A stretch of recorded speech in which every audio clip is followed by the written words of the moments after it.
Mke wa pili mchungaji Dorcus Rigathi amezungumza kuhusu uchunguzi wa madhehebu ya Shakahola ambayo yameibua hasira ya Wakenya wengi, wakisema mhubiri wake mtata Paul Mackenzie ni mhalifu tu na si mtu wa Mungu jinsi anavyojionyesha kuwa. Akiongea jijini Nairobi wakati wa mpango wa kuwalisha wajane hao katika kanisa la House of Grace Nairobi, mchungaji Dorcus alitoa wito wa kufunguliwa mashtaka halali kwa Mackenzie na kuwataka wananchi kutomjulisha uhalifu wake bali kumshughulikia kibinafsi. Bibi wa pili alisisitiza kwamba sheria inapaswa kushughulika na mhalifu kama mtu binafsi bila kudhulumu jumuiya nzima ya kanisa, dini ya Kikristo au familia yake. Nikinukuu maneno ambayo alisema, ikiwa Paul Mackenzie ni mhalifu, anapaswa kutendewa kama mtu binafsi.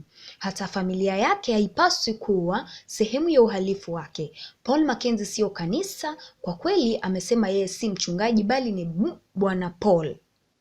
Tuna sheria ambapo mtu anapokuwa mhalifu utaratibu ufuatwe, lakini hatuwezi kusimama pale na kusema kwa sababu Mkristo mmoja amenaswa katika mazingira ya maelewano mwili wote wa Kristo uhukumiwe. Hapana, lazima tukomeshe hilo kwa sababu si sawa. Alisisitiza kuwa kiongozi mhuni anapokiuka sheria anapaswa kubeba wajibu wake bila kujali wadhifa wake katika jamii, na kuongeza kuwa sheria itumike na akipatikana na hatia, yeye Mackenzie anapaswa kuwekwa korokoroni. Kwa hivyo mchungaji Dorcus aliwaonya raia dhidi ya kueneza uhalifu na vikundi vya kidini, akisema tabia ya itikadi kali haipaswi kuzingatia tabia ya jumla ya wengine katika kundi moja la kidini. Nikinukuu tena maneno alisema, mhalifu ni mhalifu, gaidi ni gaidi, muuaji ni muuaji, wachukuliwe kupitia sheria na kufunguliwa mashtaka. Kama wana hatia wawekwe korokoroni.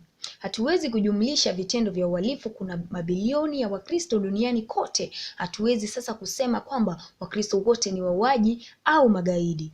Vivyo hivyo, kama unavyosikia Muislamu mwenye msimamo mkali amekuja na yeye ni gaidi, huwezi kujumlisha na kusema Waislamu wote ni magaidi. Matamshi ya mke wa naibu rais Rigathi yanakuja hata kama serikali imeweka viongozi wengine wa kidini papo hapo juu ya mafundisho yao.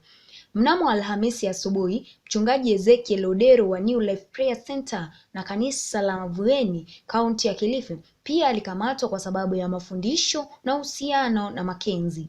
Askofu mkuu wa kanisa Katoliki Nyeri Anthony Muheria kwa upande wake ametoa wito kwa serikali kukagua utajiri wa viongozi wote wa kidini.